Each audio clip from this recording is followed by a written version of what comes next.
Bonjour, ici Camille chez Crystal Dreams. Aujourd'hui, je voulais vous faire une petite vidéo sur l'introduction au monde des cristaux. Donc, pour les gens qui s'y connaissent pas trop, mais qui sont curieux, qui aimeraient en savoir plus, je vais vous faire une brève introduction avec pourquoi les utiliser et ce qu'ils peuvent nous apporter. Donc, pourquoi utiliser des cristaux? Les cristaux sont vraiment comme des aides-mémoire. Donc, premièrement, c'est des amplificateurs. Ils vont amplifier tout ce qu'on pense qu'on fait. Pendant la Deuxième Guerre mondiale, comme explique Raphaël dans un de ses vidéos en anglais, on les utilisait dans les radios pour émettre des fréquences pour la communication. Puis encore aujourd'hui, on les utilise dans les montres. Donc, ils amplifient l'énergie, ils amplifient nos pensées, nos intentions. Donc, ils peuvent vraiment nous aider à plusieurs niveaux.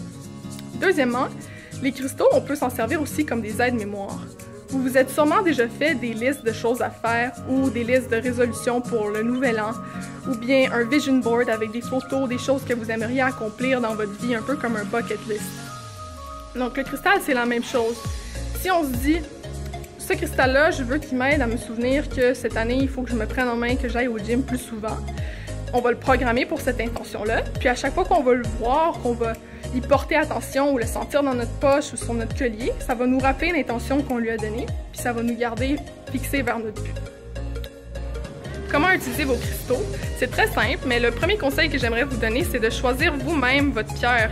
C'est bien d'en recevoir en cadeau, mais quand vous la choisissez vous-même, il y a plus de chances que la pierre vous choisisse, puis elle va savoir mieux que vous ce dont vous avez besoin. Donc vous allez être attiré vers une pierre en particulier, puis c'est sûrement avec celle-là que vous avez besoin de travailler. Deuxièmement, c'est vraiment important de nettoyer notre pierre physiquement et énergétiquement parce qu'elle a été dans les mains de bien d'autres personnes avant d'atterrir dans les vôtres. Puis, pour qu'elle fonctionne mieux, c'est important de la nettoyer énergétiquement, donc de la vider de toutes les énergies des gens qui ont été en contact avec elle. Pour faire ça, vous pouvez utiliser un encens naturel que vous avez à la maison ou bien de la sauge ou du palo santo. Vous pouvez aussi mettre vos pierres dans de l'eau salée, mais il faut éviter pour la sélénite, la kyanite, qui sont des pierres qui vont se dissoudre dans l'eau.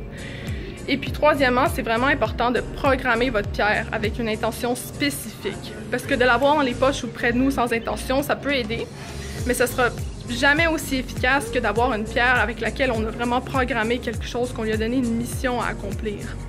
Donc par exemple, moi j'avais une fluorite que j'ai programmée pour m'aider à étudier, donc je voulais vraiment être plus concentrée.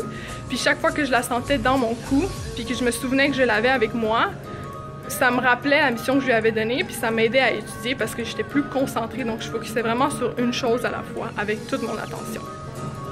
Si cette vidéo vous a été utile, n'hésitez pas à nous donner un like, à nous suivre sur notre chaîne YouTube. Ne manquez pas notre prochaine vidéo sur les 7 chakras.